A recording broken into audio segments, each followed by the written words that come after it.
Eh ben, bonjour à tous, hein, même ceux qui étaient déjà là, qui nous ont vu partir un peu en vrille. On vous remercie d'être venus, de vous être connectés.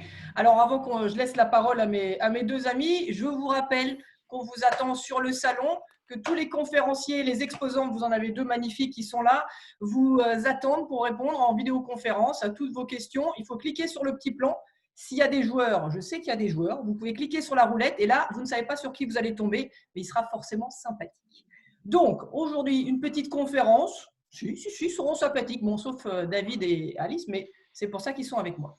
Donc, aujourd'hui, revenu management, marketing digital, adapter sa stratégie dans le contexte actuel. On a la chance d'avoir Alice, fondatrice d'Experteo, notre experte en revenu management, et David Robin, the spécialiste du digital. David, on m'a toujours dit que tu étais gentleman. Je laisse la parole à Alice en premier, ça te va? Parfait, c'est bon. Bon, Alice, première question. Alors, comment as-tu géré l'entrée de la crise? Quelles ont été les mesures prises en revenu management pour accompagner les hôtels?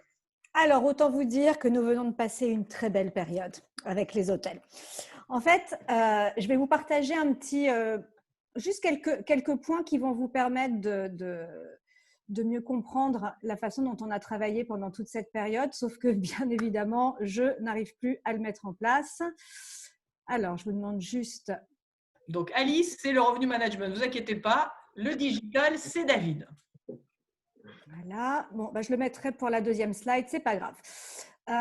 Très bien. Allez. Si il est là, hop. Non, c'est pas grave. Ok, donc on a eu à affronter une problématique qui est assez particulière au niveau du revenu management.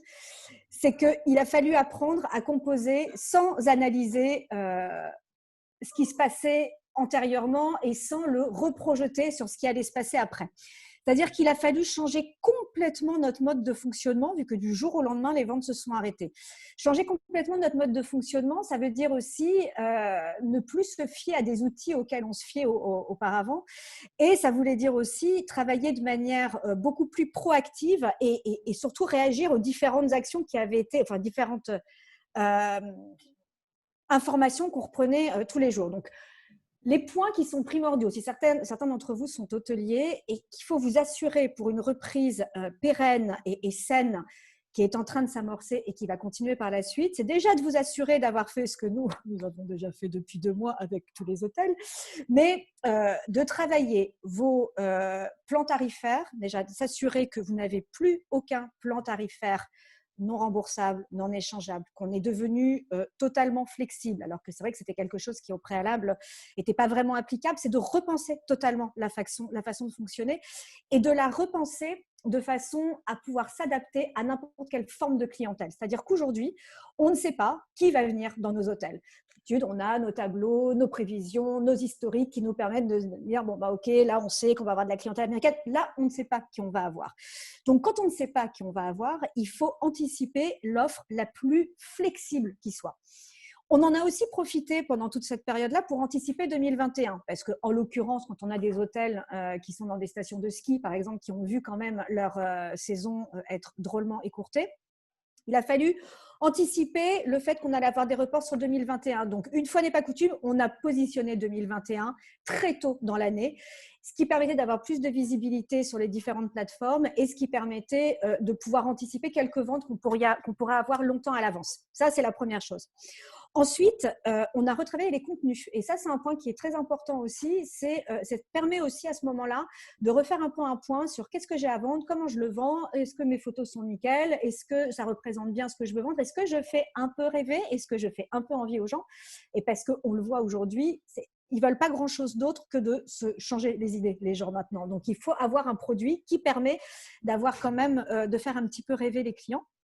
Et ensuite, et je laisserai la parole à David là-dessus, c'est bien beau de faire tout ça, mais on les a beaucoup poussés à communiquer sur ce qui était en train de se passer. C'est-à-dire que c'est pas comme s'il y avait eu un arrêt total du tourisme dans le monde entier pour toujours. On sait qu'il est temporaire et l'objectif, c'est de préparer ce qui va se passer après. Donc, si je résume un petit peu, Qu'est-ce qu'il faut avoir déjà prévu à aujourd'hui avant de se relancer dans la commercialisation efficace et avec du répondant en face? S'assurer qu'on a une offre ultra flexible pour les clients, s'assurer qu'on est déjà bien positionné pour 2021 et s'assurer qu'on a une offre qui puisse plaire au plus grand nombre de clients potentiels.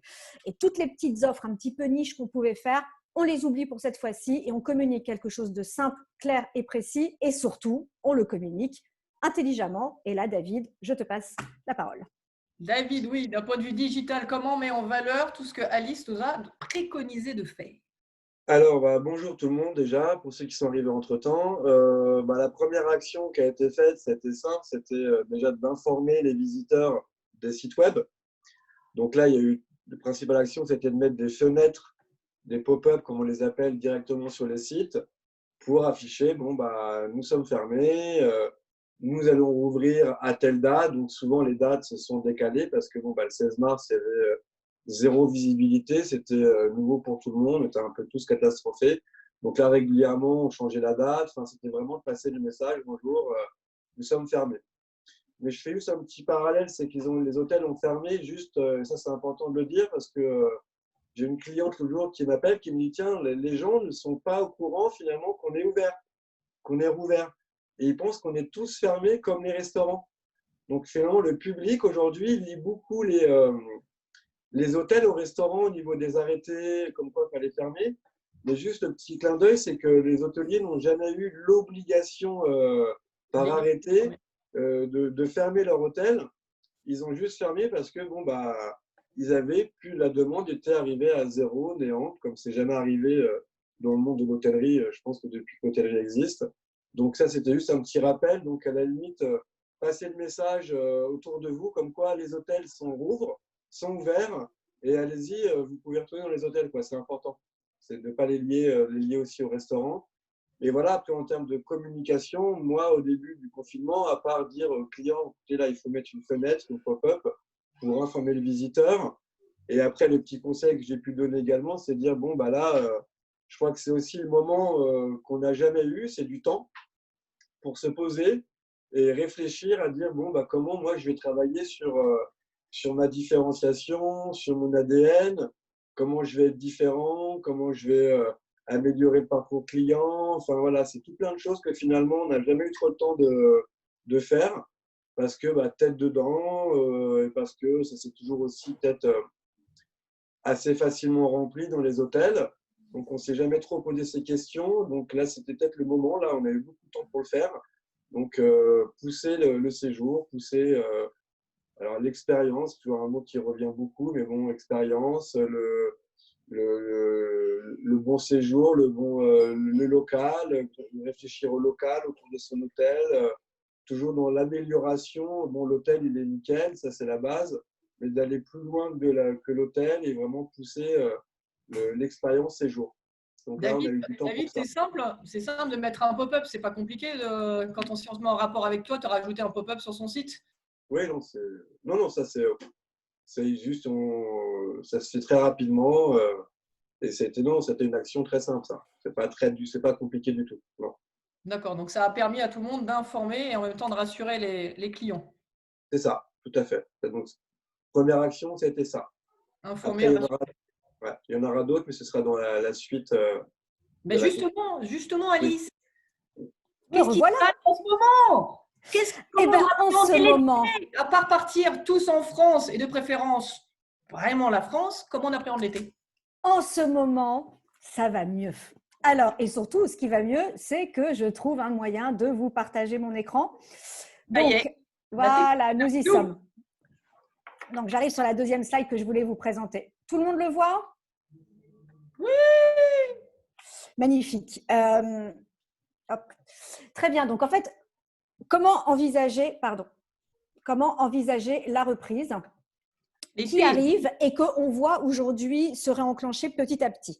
Donc, il faut apprendre à repenser sa segmentation. Et ça, on insiste beaucoup avec les hôtels. J'entends des établissements dire « Oui, mais moi, je suis un hôtel légère. Oui, mais moi, je suis un hôtel que corpo. Oui, mais moi… » Oui, mais moi, je suis comme ça d'habitude. Et on insiste vraiment beaucoup sur apprendre à repenser la façon dont on travaille. Et on parle beaucoup de qu'est-ce que le confinement, le Covid a changé. Et bien, peut-être que ça peut changer aussi la façon dont on a de prévoir et d'envisager ces prévisionnels. On avait tous des prévisionnels.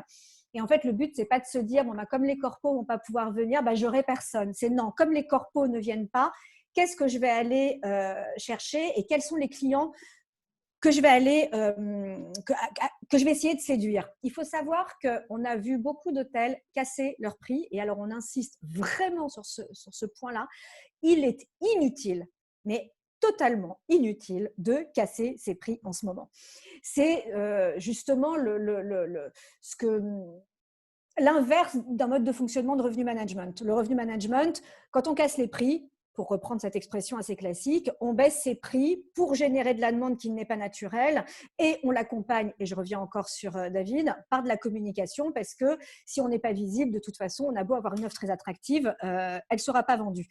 On n'est pas du tout sur un problème de demande. On a de la demande. On en a à plus savoir qu'en faire de la demande. Seulement, jusqu'à présent, on avait une incapacité, une impossibilité de voyager et qui reste encore un petit peu flou. C'est pour ça qu'on est vraiment dans un entre-deux en ce moment. Mais que cet entre-deux, il faut surtout ne pas commencer à casser ses prix parce que la demande, elle va être là. Et la demande, on la voit, elle commence à décoller. Elle a commencé à décoller avec quand on avait la contrainte des 100 km. Et je peux vous dire que nous avons ratissé sur tous les hôtels, on gère une centaine d'établissements, que sur tous les hôtels avec lesquels on travaille, on a ratissé 100 km autour des grandes villes ou des villes même, parce que les gens avaient vraiment besoin d'évasion. Et je peux vous dire qu'on a eu de la clientèle loisir la semaine, alors qu'en temps ordinaire, on n'en a absolument pas. Donc, ce n'est pas juste des idées comme ça. On va chercher qu'est-ce que le client de quoi le client peut avoir besoin. Et en fait, je reviens sur ce que je disais tout à l'heure, sur le principe qu'il faut apprendre à penser le revenu management un petit peu différent. Le revenu management, et j'en sais quelque chose parce que c'est mon métier depuis plus de 15 ans, presque 20, c'est de l'algorithme, c'est de l'anticipation, c'est de la prévision, c'est de l'analyse. Mais c'est aussi de l'humain. Et on revient beaucoup là-dessus, c'est-à-dire en tant qu'être humain censé et doué de raison normalement, de quoi le client a envie aujourd'hui? Qu'est-ce que cette expérience humaine qu'on vient tous de vivre a généré comme type d'envie? De quoi moi j'ai envie? De quoi mes voisins, qui j'ai applaudi tous les soirs à 8 heures, ont envie? De quoi les gens qui sont restés cloîtrés chez eux dans tel ou tel endroit peuvent avoir envie? Et qu'est-ce qu'ils peuvent faire aujourd'hui? Donc, ce sont vraiment ces questions-là qu'il faut se poser en gardant à l'esprit qu'il faut rentabiliser, qu'il faut optimiser, qu'il faut bien évidemment bien commercialiser sur les bons supports. C'est difficile de tout résumer en quelques minutes, mais j'essaye d'aller assez vite. Il y a 2 exemples qui sont très importants où il faut quand même qu'on arrive à se poser les bonnes questions, parce que le tout, ce n'est pas de se poser des questions qui vont dans tous les sens. J'ai pris le cas de deux types d'hôtels. Un hôtel parisien, la première question, c'est de savoir est-ce que j'ouvre ou est-ce que je ferme. Il y a des contraintes qui vont être des contraintes financières. Est-ce que ça vaut le coup d'ouvrir? Est-ce qu'il est préférable financièrement de fermer? Une fois que cette analyse a été faite, il y a aussi de se dire, OK, si je reste ouvert, qu'est-ce que je propose? Quel est mon objectif? Est-ce que mon objectif, c'est juste d'avoir de la visibilité? Et dans ce cas-là, je vais axer ma communication sur cette visibilité, juste pour dire, oh les gars, j'existe, même si je sais qu'on ne va pas beaucoup réserver en ce moment, je me tiens prêt pour septembre. Ou est-ce que j'ouvre en espérant de faire du volume et dans ce cas-là, de positionner des offres? Quand je dis des offres, ce n'est pas forcément des offres de prix, mais ce sont des offres de services qu'on va pouvoir proposer et se creuser un petit peu plus les méninges sur savoir ce qu'on va pouvoir proposer et comment on va communiquer dessus. La deuxième cas d'hôtel, c'est qu'on va avoir des hôtels, ce que j'appelle des hôtels légers, des hôtels en bord de mer, des hôtels qui sont plus des hôtels de vacances. Et alors eux, autant vous dire qu'on voit les réservations qui commencent à exploser. Pareil, quelle offre je vais mettre? Quel tarif je vais proposer? C'est à ce moment-là qu'il faut essayer de récupérer un petit peu le manque à gagner qu'on a eu derrière. Comment est-ce que je vais communiquer? Là, on est plus dans des phases d'optimisation, c'est-à-dire qu'on sait que la demande va être là. Donc, on va faire en sorte d'aller la capter sur les bons supports et en l'occurrence en direct. On va essayer d'aller capter la bonne offre. On va essayer de voir comment est-ce qu'on peut contourner certaines contraintes sanitaires comme la distribution des petits déjeuners, sur le type d'animation, le type d'activité que je peux proposer en parallèle. C'est plutôt ce genre de questions qu'on va se poser. Mais surtout, aucune baisse de prix. Sur le cas de l'hôtel 2, ce serait juste suicidaire. Ce qui est important, c'est de savoir bien définir ce qu'on va proposer et savoir comment on le communique. Et justement, David, comment on communique tout ça pour bien préparer sa rentrée pour l'été? Du moins pour appréhender l'été, pardon. On est en plein dedans. Donc là, l'essentiel, là, on va dire que c'est de rassurer. Hein. C'est un petit peu le maître mot. Donc il y a eu la phase, OK, on ferme, on informe de la fermeture, OK. Et après, c'est OK, quel protocole je vais mettre en place, quelles mesures au niveau du nettoyage des champs je vais mettre en place. Donc là, a commencé à arriver des pages. On n'est plus sur une petite pop-up qui informe. On va plus être sur une page où là, on va rassurer l'utilisateur, enfin le visiteur du site, sur les mesures qu'on va mettre en place par rapport à cette crise sanitaire. Donc là, à la limite, peut-être que je vais vous montrer un exemple, ce sera peut-être plus simple, de 2-3 hôtels, de leur manière de communiquer. Alors, Je suppose que tu proposes plusieurs solutions. ouais, principalement, là, c'est beaucoup la page finalement. Au début, on pouvait mettre quelques informations sur une pop-up, mais il y a un moment, la pop-up, voilà, elle a sa taille. Et puis bon, il y a un moment, on ne va pas rentrer sur un site avec plein de mesures sanitaires. Donc là, maintenant, on va plutôt faire des petits encarts, comme là, par exemple, au Petit Madeleine.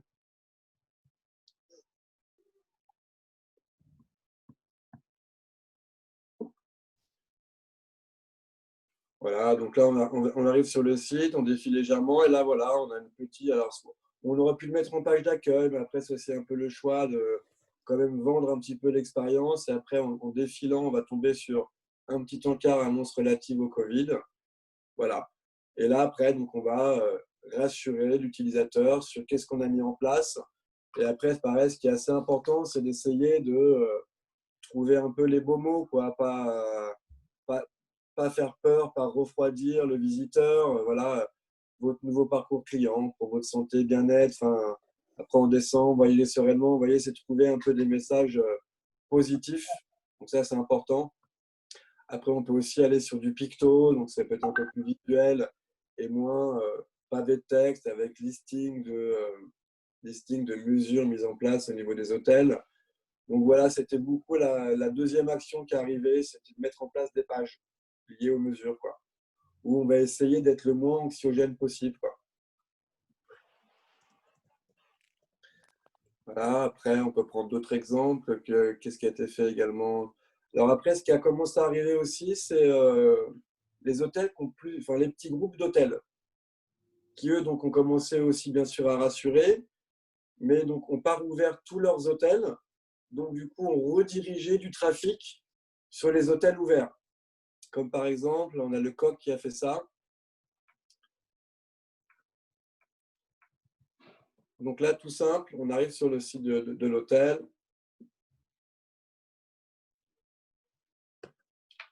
Voilà, et là, on a un petit encart là. Alors, attendez, je vais réduire ça. Voilà, en bas à droite, voilà, qui explique que l'hôtel Le Coq est fermé, mais par contre, je peux vous accueillir sur mon deuxième hôtel, l'hôtel Monte Cristo. Comme ça permet déjà de commencer à faire travailler un autre hôtel. Et après, j'ai plusieurs exemples comme ça de communication de groupe. Je ne sais pas si c'est intéressant que je montre tous les exemples, mais il y en a un autre qui est pas mal aussi. C'est l'hôtel Excelsior, Paris. Tac.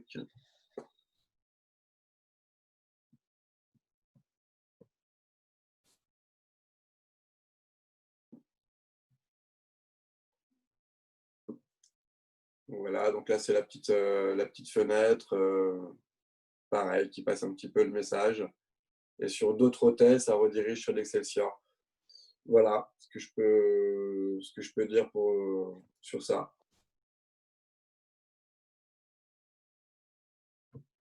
On a perdu Delphine. Ah, Delphine. Ah, la modératrice a disparu. Ouais. Espérons qu'elle ne soit pas décédée. Petit problème de connexion Internet. Bon, on va continuer parce que, mine de rien, je connais quand même la suite des questions. La grande question, je vais me faire les questions-réponses. Alors, Alice, non, la question, c'est de se dire très bien. Donc là, on est en train de travailler effectivement sur ce qui va se passer juillet-août et on a pris cette habitude aujourd'hui en RM de travailler plus sur de réagir par rapport aux différentes annonces qu'on avait, avec une anticipation qui est fondamentalement différente de celle qu'on a pu vivre auparavant. Et c'est surtout de se dire qu'est-ce qui va se passer, alors sans être devin ni pouvoir voir dans une boule de cristal, c'est qu'est-ce qui va se passer à partir du mois de septembre et qu'est-ce qu'on peut attendre de la reprise du business et comment est-ce qu'on anticipe cette reprise de business. Donc, Je puis compléter car on a une question d'un participant, c'est Maître Capello qui parle ici. Très bien.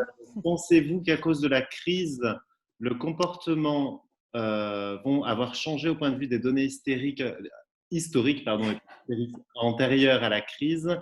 Et en fait, est-ce qu'il ne faut pas reconsidérer tout ce qui est courbe de montée en charge, le mix client, les stratégies de la distribution passée comme réellement fiables? Est-ce qu'il ne faut pas repartir en quelque sorte comme si on repartait du commencement? Alors, merci beaucoup, Maître Capello, pour cette question très intéressante et merci à son auteur. En fait, c'est très difficile d'avoir une réponse tranchée sur ce principe-là. Il est évident que de toute façon, cette période sera à mettre entre parenthèses. Tout dépendra de ce que le Covid laissera comme stigmate, qu'il soit positif ou négatif, sur les habitudes de consommation des clients. Et c'est justement un point sur lequel on va travailler. Je pense qu'il est quand même intéressant dans la mesure où on aura toujours à peu près les mouvements, même s'ils seront moins prononcés, des effets de saisonnalité. On aura toujours les vacances scolaires, on aura toujours juillet-août comme des mois où on fait moins de corpo et plus de légère. On aura toujours la période de Noël qui sera compliquée à Paris. On aura toujours… Salut Delphine! Elle est revenue.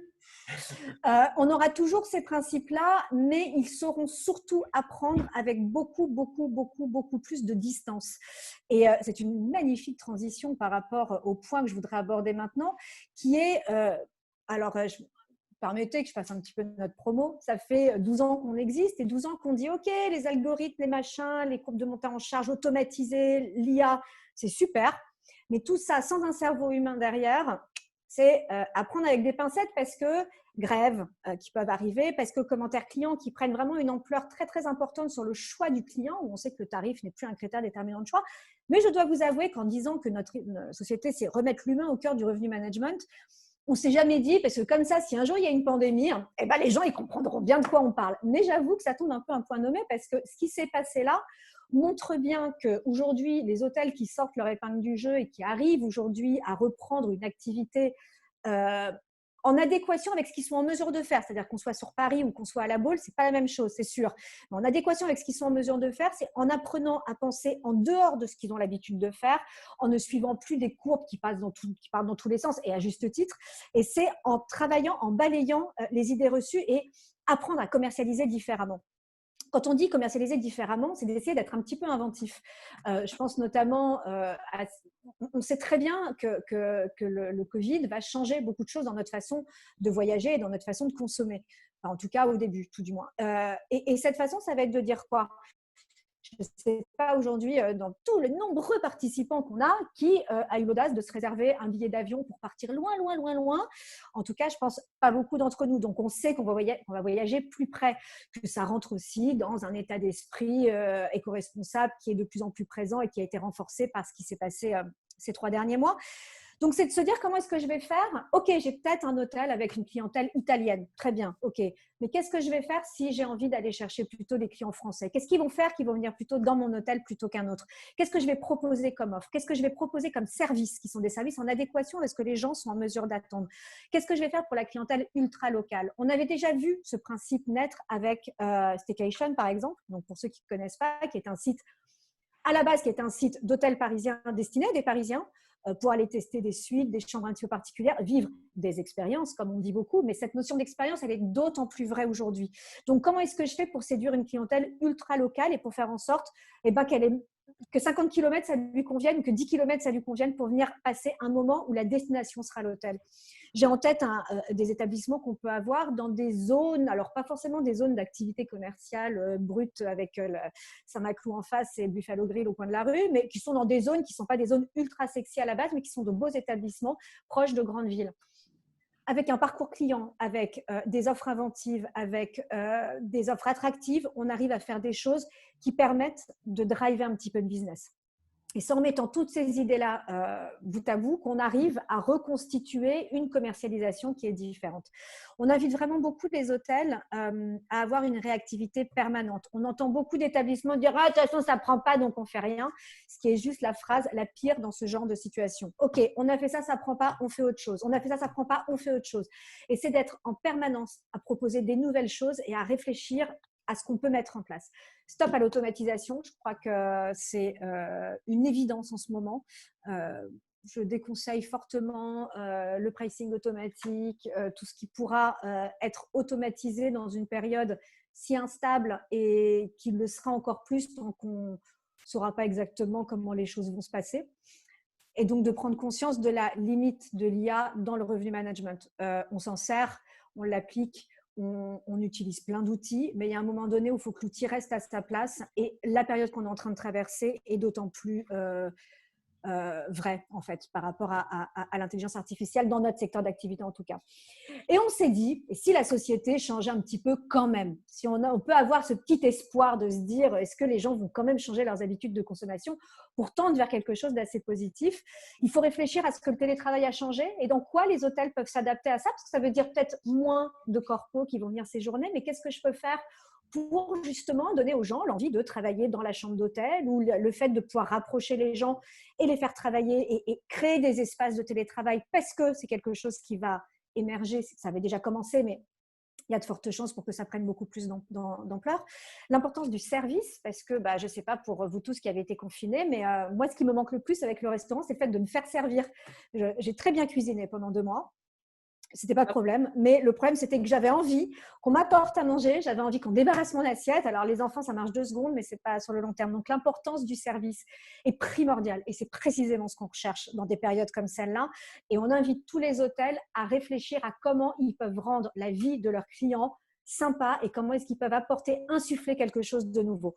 On va avoir des besoins d'évasion plus fréquents. Et là, je parle à tous ces pauvres citadins dont je fais partie, qui sont restés face à des immeubles et face à un ciel qu'on ne voyait pas beaucoup. Donc, on va avoir besoin de plus en plus donc, il y a des plus courts séjours et plus nombreux.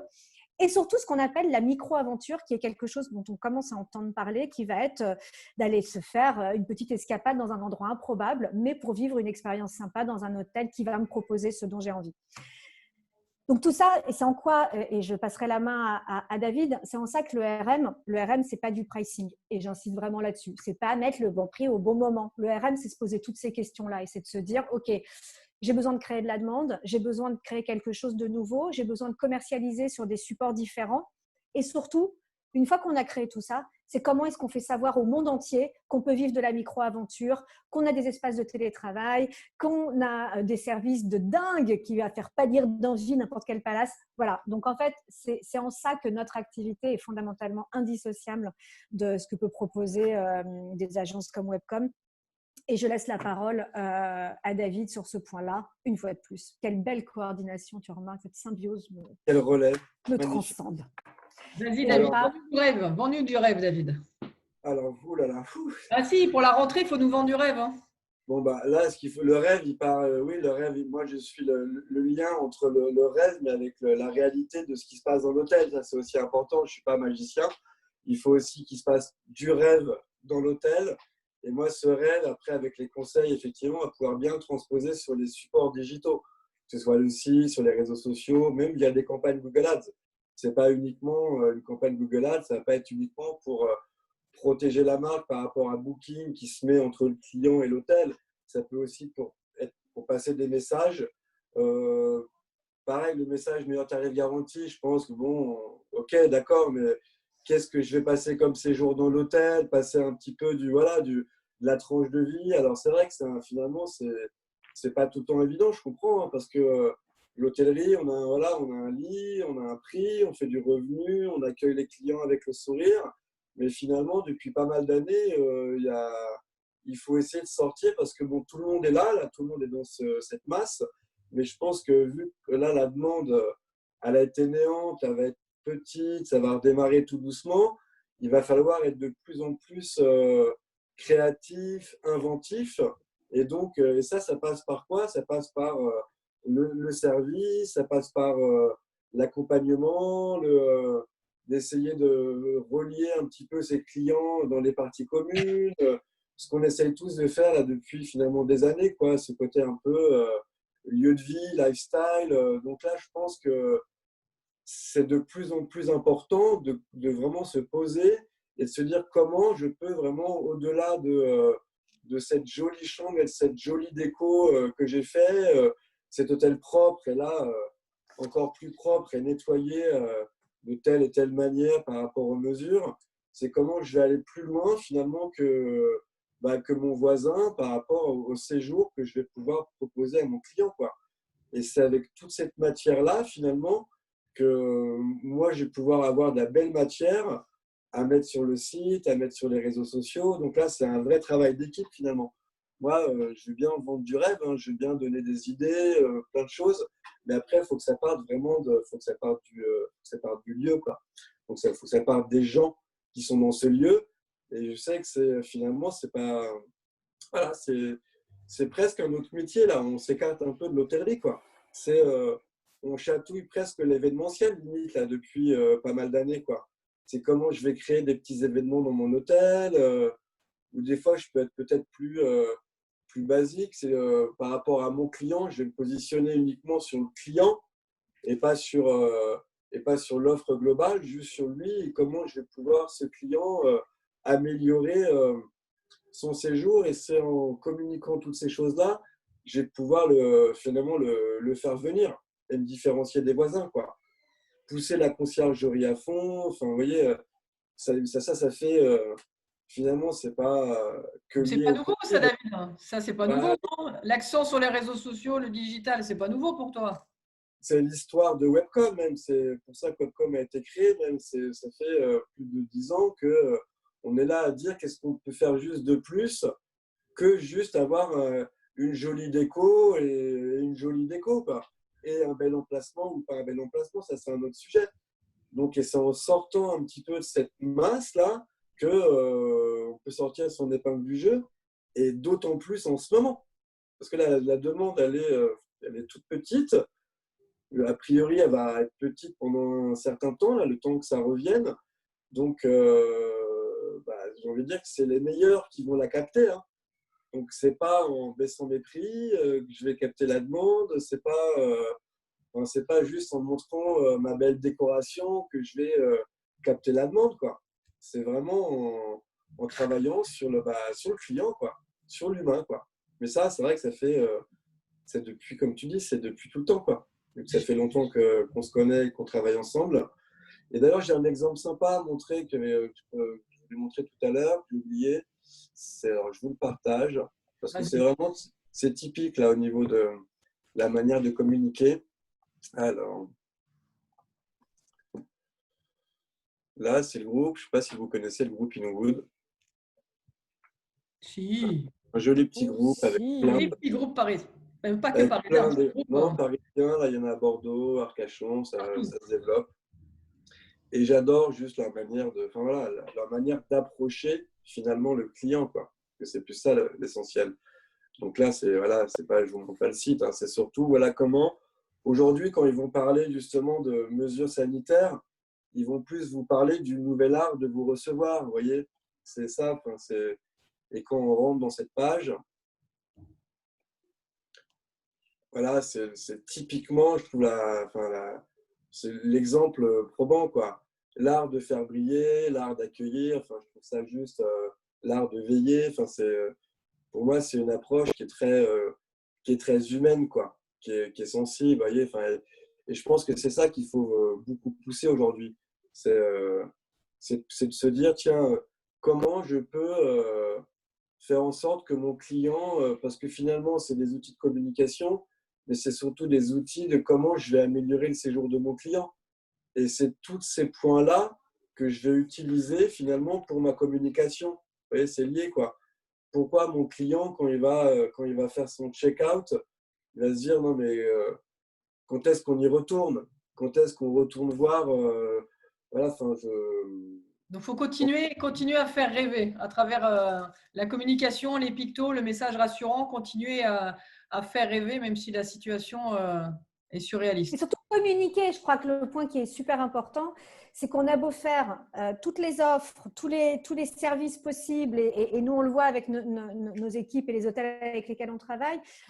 Les hôtels qui aujourd'hui fonctionnent, c'est les hôtels et qui redémarrent. Et on a quelques très beaux exemples. Alors, bien évidemment, pas forcément à Paris, mais on a quelques très, très, très, très beaux exemples d'une reprise, je dirais presque spectaculaire. Ce sont des hôtels qui, déjà, tout ce qu'on a dit en amont, l'avaient déjà bien mis en place et bien suivi. C'est-à-dire qu'il n'y a pas eu d'arrêt de la commercialisation, il n'y a pas eu d'arrêt de la réflexion sur son établissement. Et ensuite, de réfléchir à une offre qui peut plaire au plus grand nombre, qui va aller cibler des types de clientèle très particuliers et en même temps très vastes, et surtout de le relayer de manière intelligente et de le relayer de la façon la plus diffuse qui soit, et pour aller vraiment chercher le client dont on a besoin en ce moment. Surtout que c'est très, en plus, tout ce qu'on disait tout à l'heure, c'est très, comme on dit, c'est très Instagrammable. Instagram, c'est pas juste pour montrer la décoration de vos hôtels. Instagram, c'est pour montrer comment on vit dans vos hôtels. Comment le client, il a la banane dans son hôtel, avec quel producteur on va travailler au niveau de, je sais pas, au niveau de son miel, au niveau du petit-déj, enfin, je sais pas, j'ai des idées comme ça. Le petit cheese and wine qu'on va proposer à 18h, bon, bah, on va mettre en avant le petit producteur de jambon corse, le producteur de le vignoble, vous voyez, tout ce qu'on va essayer de travailler au niveau du service. Derrière, il y a des hommes et des femmes, des humains. Bon, bah, c'est toujours pareil. Pourquoi pas aller voir, vous demander une petite vidéo du vignoble. Toujours pareil, ce qu'il n'y a pas très peu à Paris, et ce qui est très étrange d'ailleurs, mais bon, après, c'est ce petit verre d'accueil. Je sais pas, je trouve que c'est rare. Enfin, c'est rare où il y en a qui le font. Hein, c'est pas non plus. Mais je trouve que c'est pas souvent le petit verre d'accueil quand on arrive. C'est dur de boire avec le masque en même temps en ce moment. Oui, en ce moment, oui, c'est sûr, c'est pas évident. Avec la visière aussi, c'est un peu compliqué.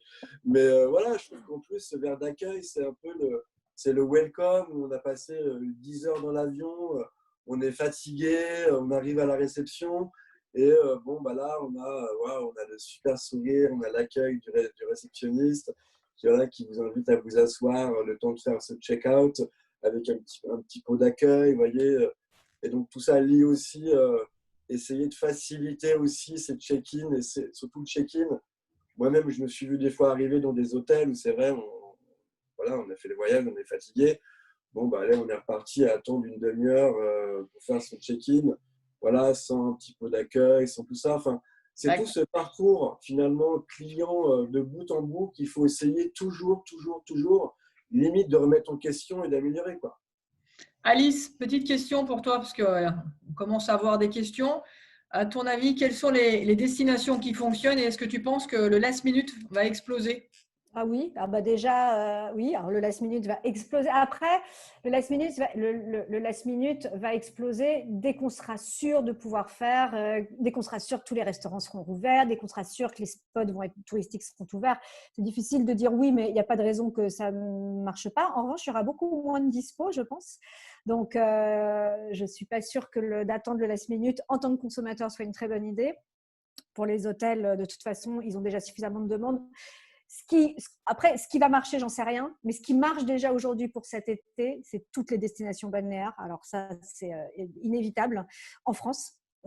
Aujourd'hui, on a des pics de demande énormes, mais sur certaines destinations. On remarque aussi que quand on a des villes dynamiques, eh ben, on a des retombées. Je pense en l'occurrence à la ville de Cannes. Donc, s'il y a des Cannois, on travaille de manière très proche avec eux, en l'occurrence avec le syndicat hôtelier, avec le Palais des Festivals. Ils font énormément de communication, énormément d'actions communes entre les hôtels. Donc, on voit qu'ils arrivent à faire parler d'eux. Mais je pense qu'en fait, ce qui va marcher cet été, ça va être des hôtels qui vont être en mesure de proposer quelque chose d'attractif. Et une fois de plus, pas d'attractif en termes de prix, parce que le prix ne sera pas le premier critère déterminant de choix, assurément, sans être complètement délirant, mais qui va proposer quelque chose qui permet aux gens tous ceux qui ne pourront pas partir, parce qu'il y en a, tous ceux qui étaient censés partir à l'étranger, loin, les États-Unis, les machins, tout ça et tout, la Thaïlande, et j'en passe, il va falloir les faire rêver un petit peu quand on va leur dire qu'ils vont se retrouver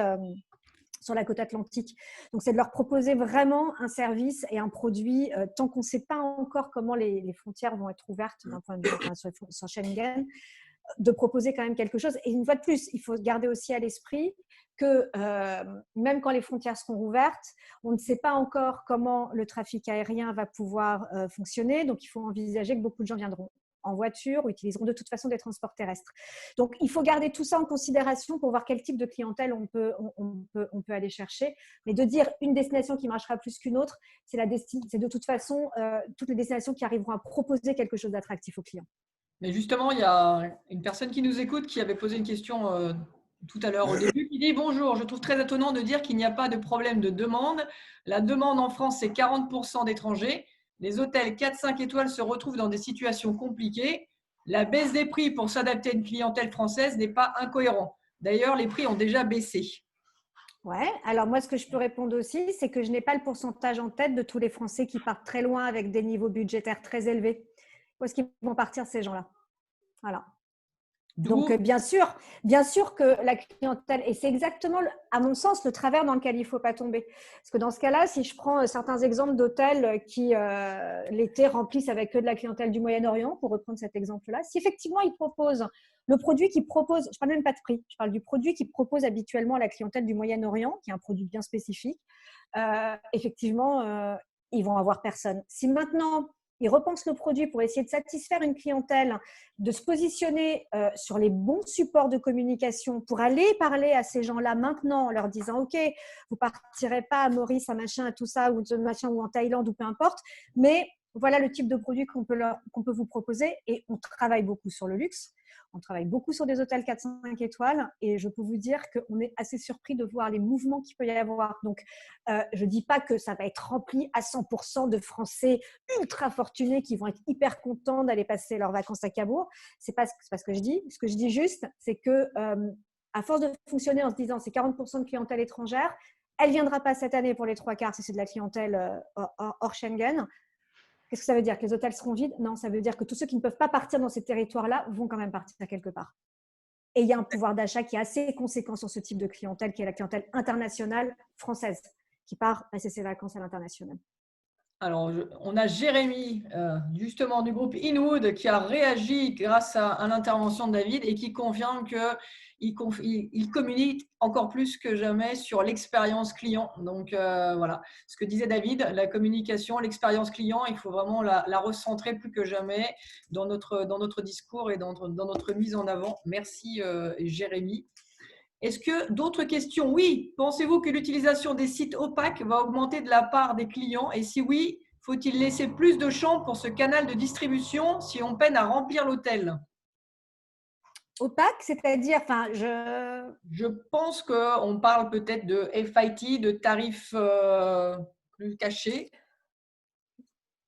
Je ne vois pas pourquoi ce serait plus, il y aurait plus de demandes en particulier à un moment donné là-dessus. Je pense que ce qu'il faut, c'est être présent partout. En fait, on est en train d'entrer dans une ère où on n'a pas de données de comparaison. Donc, c'est très difficile de venir dire il faut faire comme ci parce que habituellement ça marche comme ça, ou il faut faire comme ça parce qu'habituellement ça marche comme ci. Ce qu'il faut, c'est être présent partout. Et dès qu'on voit quelque chose qui accroche, et si surtout il est profitable pour l'hôtel, parce que c'est toujours la même chose. N'oublions pas qu'on fait du revenu management. Donc, si je reprends le cas d'une destination, il faut vraiment différencier les destinations qui n'auront pas de difficulté à remplir et celles qui vont ramer. Cet été, Paris va ramer, c'est une évidence. Donc, qu'est-ce qu'on va chercher? On va chercher à avoir de la visibilité, à être présent partout. On ne va pas chercher à faire de l'optimisation, on va chercher à faire du remplissage si on reste ouvert et à s'assurer qu'on a du volume et qu'on a des gens qui viennent dans l'hôtel, ce qui est déjà une stratégie du mois d'août à Paris. C'est-à-dire, j'invente rien et ça vient juste la renforcer. Quand on est sur des destinations qui, elles, vont pouvoir remplir comme ça, et il y en a, vraiment il y en a, et on le voit de plus en plus, et attendons encore 15 jours pour que ça se confirme vraiment, se mettre sur des grossistes, parce que je crois comprendre que c'est de ça dont on parle, qui prennent des commissions assez larges. Pas forcément, ça peut être des ventes comme Verichic ou autres, où justement tu…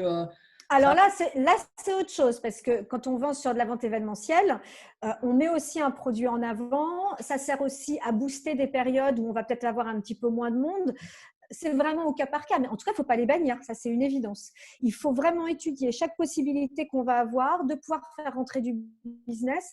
Aujourd'hui, on connaît les habitudes de consommation des clients. On sait par quoi ils passent généralement pour réserver. Enfin, je veux dire, mais Qu'en sera-t-il demain? C'est très difficile. On ne peut pas se baser sur les 15 jours de réservation qui ont repris pour se dire ça va se passer comme ci ou comme ça. Ce qu'il faut, c'est être présent partout.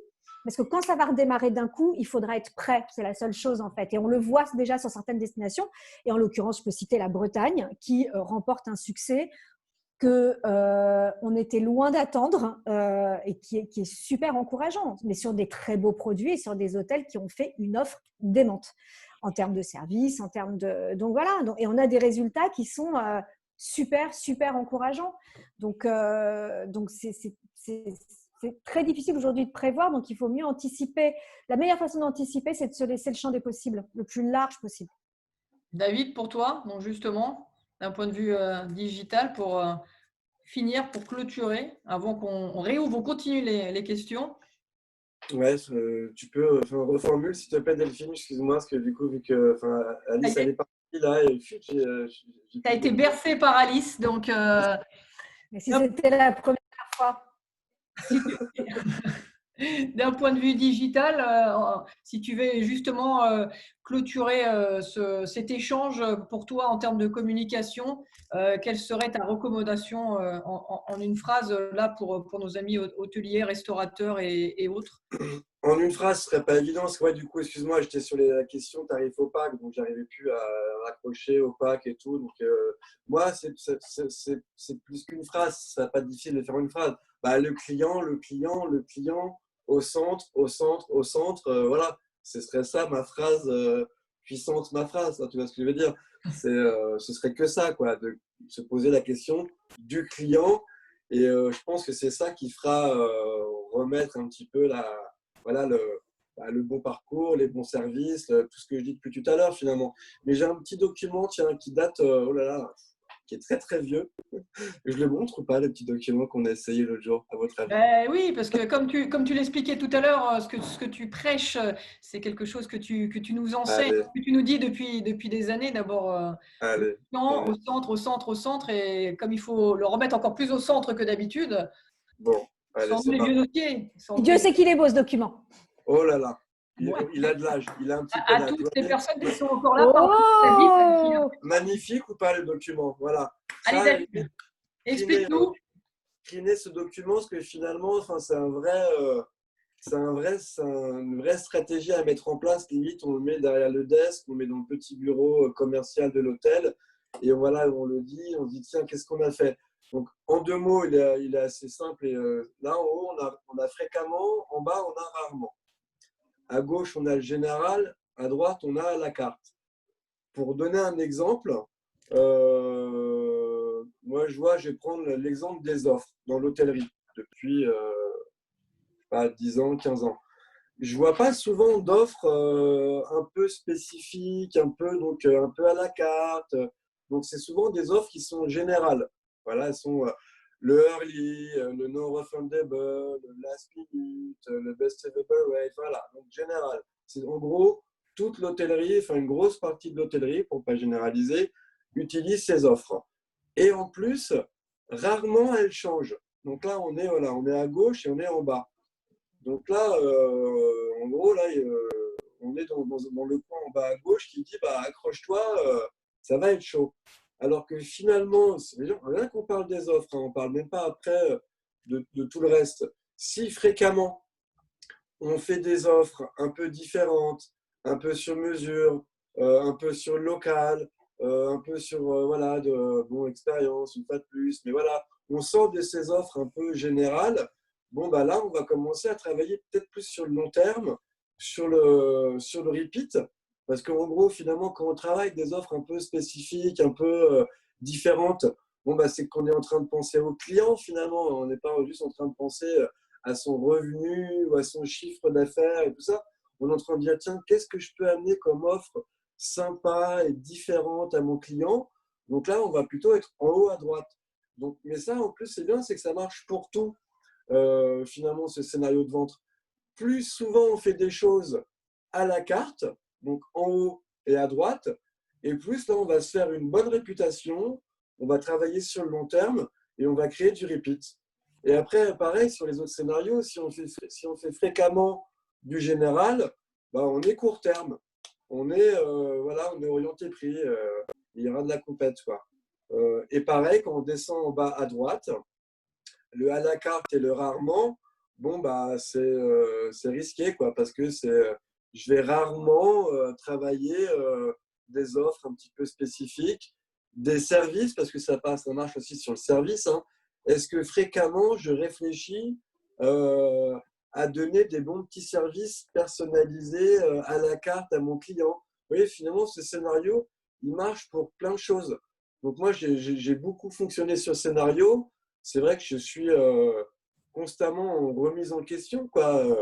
Je me suis jamais dit, ça y est, c'est fait, ça y est, j'ai mon offre, je vais plus réfléchir. Non, non, je vais continuer à essayer de trouver, et là, à la limite, je parle pour moi, Webcom, mais c'est pour toutes les entreprises du monde. Qu'est-ce que je peux trouver encore de différent, de à la carte? Et puis régulièrement, je vais me poser la question, quoi. Enfin, voilà. Un peu pour moi, c'est un tableau qui est.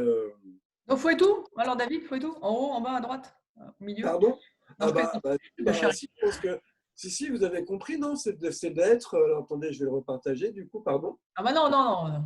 C'était pour C'est t'embêter. d'être en haut, Non, parce qu'il y a une question pour Alice. Alors, vas-y, faut et tout, David. en haut à droite, dans le En haut à fréquemment droite.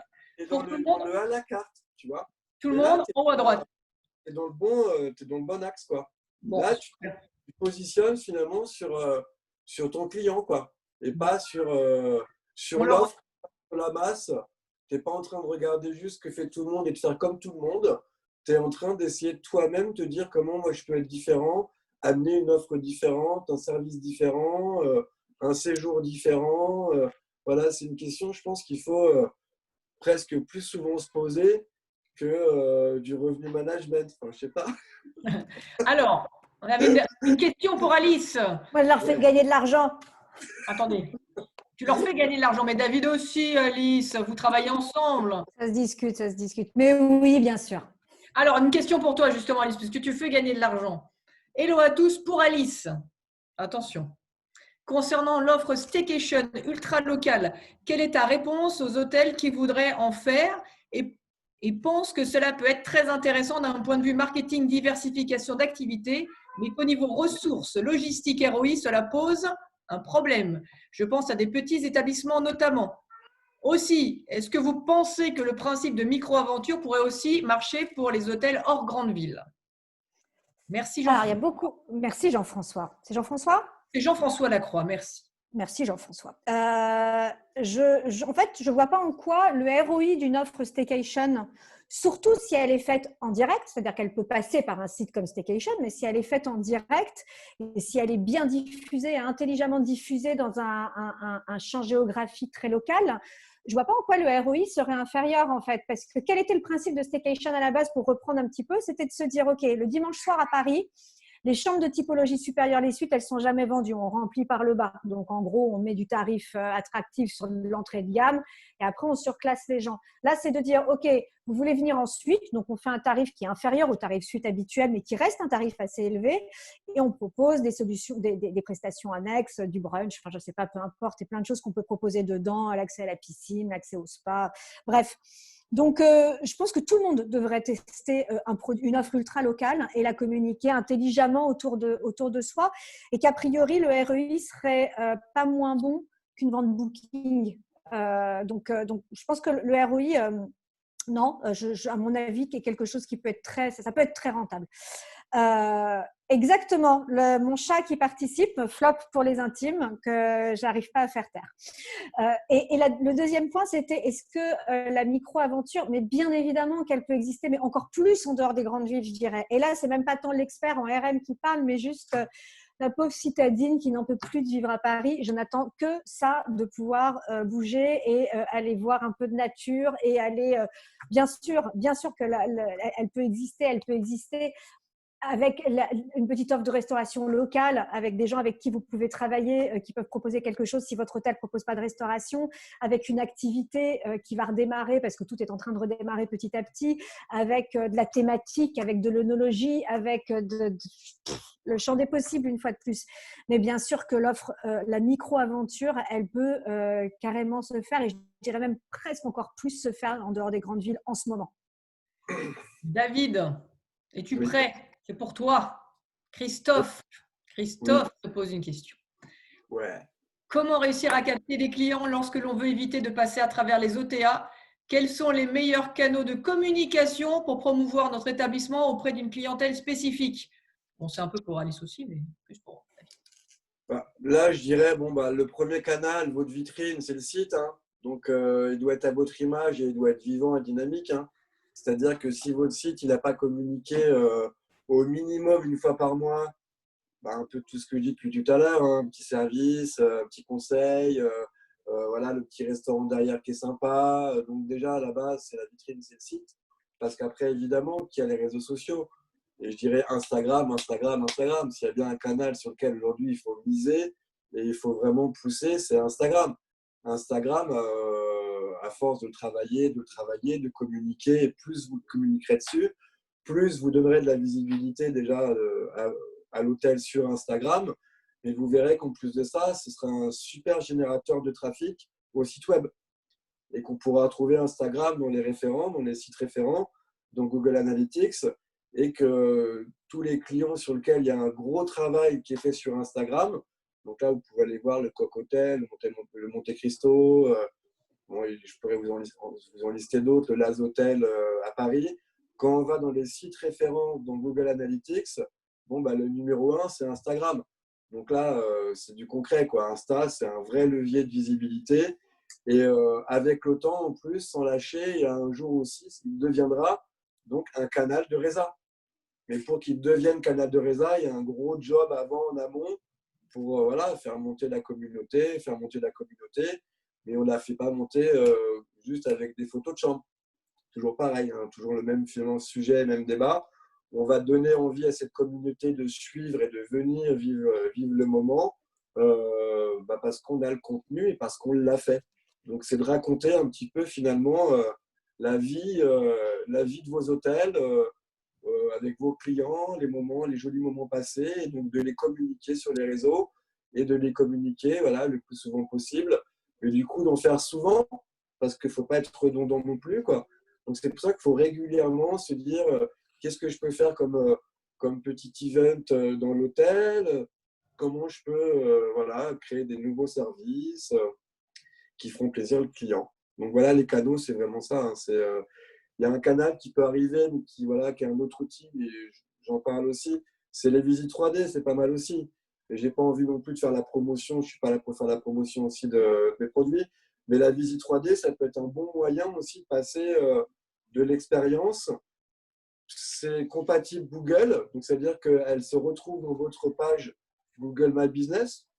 Donc c'est pareil, hein, vos pages Google My Business, elles ont un gros trafic mensuel, hein, je pense que vous sous-estimez. Donc c'est de passer de l'expérience par là aussi, et c'est un superbe outil d'immersion. Allez voir par exemple la 3D qu'on a fait à l'hôtel Monte Cristo à Paris ou au Lumen. Vous verrez, là on a poussé l'expérience à fond, quoi. Vous allez à la piscine, il y a du monde. Vous allez au dernier étage, il y a une suite qui est la suite enterrement de vie de jeune fille, où là on a vraiment, pour le coup, on vit l'expérience d'un enterrement de vie de jeune fille dans une suite. Donc voilà, c'est toutes ces petites choses finalement mis bout à bout qui va faire passer le message que c'est là où il faut aller, quoi. Voilà. Merci Je sais David. pas si Alice, si tu as un truc à rajouter, Alice. J'ai toujours un truc à rajouter. Moi, il ne faut pas me tendre le truc, hein. Allez, Alice. Toujours un truc Après, je reviens juste sur la sémantique de la question. Éviter les OTA, c'est le vœu cher de tout le monde. Après, moi, je ne suis pas pour éviter les OTA du 1er janvier au 31 décembre. Il faut les éviter à certains moments, s'en servir à d'autres, essayer de travailler en bonne intelligence. Ce qui est surtout très important, c'est de profiter du trafic qu'ils ont pour améliorer la conversion sur son propre site aussi. Et surtout d'avoir, et je rebondis sur ce que dit David, d'avoir un site attractif, d'avoir un site avec une offre qui déchire, avec quelque chose qui différencie de ce qu'on peut trouver sur les OTA et se servir de leur trafic parce qu'ils en ont et ils vont continuer d'en avoir et que ça permet aussi d'avoir une autre source de trafic. Et on sait très bien que le client va voir le site enseigne derrière. Donc si déjà on a une offre qui est au moins égale à ce qu'on a sur les OTA, ce qui n'est pas toujours le cas, je fais une petite parenthèse, avec le tarif Genius de Booking, il y en a beaucoup qui sont plus chers sur leur site que ce qu'on trouve sur Booking. Si déjà on est au même prix et qu'en plus on fait une petite added value, qu'on fait un petit truc sympa et qu'on donne envie, la demande, elle va naturellement se basculer sur le site enseigne. Mais les OTA, à défaut de vouloir les fuir, utilisez-les. Sachez les utiliser à bon escient. C'est plus important, surtout en ce moment. Ah, David a levé le doigt. Nous te Ça donnons fait la penser parole. à quelque chose d'ailleurs. Ça fait penser. Alors c'est vrai que c'est pas. Enfin, c'est en dehors de ton sujet tout de suite, Alice, parce que c'est l'hôtel, c'est le seul hôtel. Comme quoi, c'est C'est possible. possible. Ça existe en tout cas. Et en tout cas, elle est là. Et c'est l'hôtel Signature Saint-Germain. Là, franchement, je lui fais un petit clin d'œil d'ailleurs, hein, qui n'a pas de distributeur. Voilà. Ah. Elle a 0 distributeur. Donc oui, voilà. Oui. Voilà. Mais elle est vide. Non, je déconne. Non, Mais non, 0 non. chiffre d'affaires. Non, elle n'est pas vide. Je plaisante. Oh. Mais justement, Rabat-joie. justement, allez voir son site. Là, par exemple, elle a une petite pop-up où on a été un peu plus loin. Elle a fait une vidéo pour justement montrer un peu comment elle accueille. Donc là, ils sont filmés. Il y a l'équipe avec les visières. Enfin, allez voir le Signature Saint-Germain-des-Prés. Là, googlez-le, allez le voir. Vous verrez, lui, c'est un bon cas. Dites-vous que cet hôtel a 0 distributeur et qu'elle s'en sort. Qu'elle s'en Alors, sort bien. Voilà. Ah, là, là, là. Non, parce que tu me titilles là, donc… Nous avons une question d'un anonyme. Attends, je finis Vas-y. juste. Parce qu'après, les hôtels, ils vont me dire « Ah, nous aussi, on veut plus de distributeurs et que tout est gratuit !» La commercialisation directe a un coût. OK ? On est d'accord ? C'est-à-dire que les distributeurs vous prennent des coms. La distribution en direct a un coût aussi. Et le boulot le plus intelligent, c'est de bien l'équilibrer et de… Voilà. Comme a dit Alice, il faut travailler en bonne intelligence. On veut beaucoup de direct et un peu d'OTA et un peu plus d'OTA quand on n'a pas de choix, mais il faut travailler en bonne intelligence. C'est la seule, hein, je précise, hein, c'est la seule. Hein. Mais on la félicite quand même parce qu'il en faut une. Même si Mais bien sûr, et on félicite Alors, ces 12% d'occupation à l'année. Non, je déconne. Non, Alice, pardon. Oh, on rigole. ça suffit. Nous avons un anonyme qui nous a posé une question. Attention, c'est pour vous deux. Elle est méchante ou pas la question? Parce qu'anonyme, c'est méchant généralement. Non, c'est intéressant. Trop. Rejoindre les sujets d'expérience client relayés par David et de travailler sur l'offre de service conseillée par Alice. Donc déjà, notre anonyme vous a écouté. Pensez-vous que la création d'offres package soit une solution pour optimiser la captation de la demande, autant en last minute, exemple package de nuit, que pour des séjours prévus, package cette nuit? Alors également, afin de rassurer les clients, pensez-vous que la communication par des vidéos, et notamment le storytelling et le parcours client illustrant les mesures prises contre le Covid et l'adaptation de l'offre du service, soit une approche intelligente et possible à mettre en place sur les produits digitaux hôteliers, à voir la communication de certaines enseignes de séjour que nous avons sur des vacances et voyages? Moi, je réponds finalement vite fait, parce que moi, c'est rapide. Alice, je pense qu'elle a un peu à dire. Moi, allez voir le Signature. Là, franchement, je pense que sur la vidéo, en général, sur la vidéo, lié au Covid. Hein. Donc, de toute façon, la vidéo, en général, c'est le média. Il faut faire des vidéos, c'est beaucoup plus impactant. Je recommande la petite vidéo là, de 30 secondes pas plus sur la page d'accueil qui met tout de suite dans le bain, justement, voilà, du bon moment qu'on va passer dans l'hôtel avec un petit peu d'humain. Donc oui, à la vidéo, à fond la vidéo. Ouais. Alors, le package, non, n'optimise pas la captation de demande. Ça ne fait pas plus de demandes. Surtout en ce moment, je reprends un exemple très précis d'un point que j'ai évoqué avec un hôtel cannois qui me dit « Ah ben mais moi, je ne vais pas pouvoir vendre mes packages plage parce que d'habitude, c'est que les Russes qui la prennent. » Alors, essayons de créer un package plage qui peut éventuellement plaire à d'autres types de clientèle. En fait, le package, c'est quelque chose, on peut le proposer, mais il faut aussi proposer quelque chose en parallèle qui permette de satisfaire un plus grand nombre. Le package, il faut savoir une chose, c'est que ça permet surtout de faire découvrir des services qu'on a à proposer dans l'hôtel. C'est ce qui permet, c'est un peu une vitrine aussi, le package. Et on voit aujourd'hui que le taux de conversion des packages qu'on peut avoir sur les hôtels n'est pas énorme, même s'ils sont beaucoup vus, beaucoup regardés. Ça permet de voir ce que l'hôtel a proposé et après le client va choisir sur place. Et pas spécialement pourquoi du 2 nuits en last minute et du plus long, on peut très bien avoir du last minute en 7 nuits, on peut très bien… Aujourd'hui, il n'y a aucune règle qui s'applique là déjà. En règle générale, ça s'applique sur certains types d'hôtels, sur certains types de marchés, à certains types de… Voilà, donc c'est déjà pas une généralité les packages. Sur de l'hôtellerie 5 étoiles avec un gastro, ça a du sens. Sur un 2 étoiles, non. Voilà, donc ça va vraiment dépendre aussi de l'offre qu'on a à proposer. Et en ce moment, il faut… certes proposer du package, mais pas que, surtout pas que, pour aussi aller chercher une autre forme de clientèle et pouvoir satisfaire tout le monde. Bien. Alors, nous avions notre anonyme de tout à l'heure avec les 40%, la baisse des prix, qui n'est pas tout à fait d'accord avec ta réponse, Alice. Donc, je vous invite, puisque là, vous rentrez dans un débat propre avec Alice, à essayer peut-être de la contacter directement en allant par le petit plan et de cliquer sur Expertéo pour pouvoir échanger avec elle justement sur ce point de vue qui est différent. Et je tiens à préciser aux spectateurs anonymes que les hôtels que j'ai cités et mon équipe qui participe à cette conférence peut en attester, l'hôtel en l'occurrence que j'ai en tête n'a pas baissé ses prix. Alors, on est sur du 5 étoiles. Alors après, est-ce que ça change quelque chose? Mais on est sur du 5 étoiles et on n'a pas baissé nos prix et ça, je peux vous le garantir. Bon, bah c'est super. C'est pour ça que je vous invite à échanger vraiment avec Alice, puisque je pense que ça peut être intéressant. C'est toujours intéressant d'avoir des points de vue différents sur des sujets. Est-ce qu'il y a encore des questions? Je vois Fantomas qui a fait une tentative d'ouverture de rideau. Donc, est-ce qu'il y a encore des… Fred, es-tu là? Fantomas, es-tu là? Fantomas est là, il tient la barre. Il tient la Est-ce barre. qu'il y a des questions? Est-ce qu'il y a encore des questions? Je ne Il crois n'y a pas. plus de questions. Effectivement, il y a eu un petit débat sur sur le dernier aspect de la baisse des prix, mais il y a eu beaucoup d'accords également et de félicitations aux intervenants. Certains sont des clients de David, certains sont des clients d'Alice et d'Expertéo, mais d'autres sont beaucoup d'anonymes. Le client de David et d'Alice. Notre fan club. Et il n'y a plus de questions. Il n'y a plus de questions, effectivement, en cours. Alors, Moi, j'ai envie de dire un grand merci à notre modératrice, que j'applaudis toute seule avec mon chat. Merci Delphine. Merci. Moi, je vous remercie nos deux intervenants. Fantomas qui peut faire un lever de rideau pour qu'on le distingue. Ah ben non, mais on voit rien, mais non. Refermez le rideau, Fantomas, ce n'est pas possible. Un gros clin d'œil et merci à Frédéric qui a justement géré toutes les questions qui m'a permis de vous les transmettre pour que nos deux intervenants les aient. Il vous reste peu de temps, mais vous pouvez encore aller voir les exposants. Cliquez sur le petit plan, allez sur le site, vous promenez.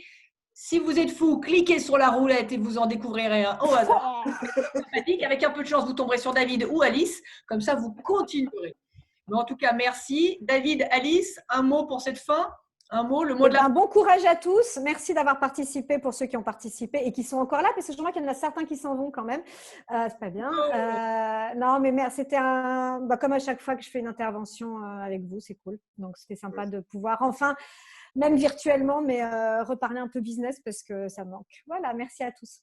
Pareil, merci tout le monde. Merci.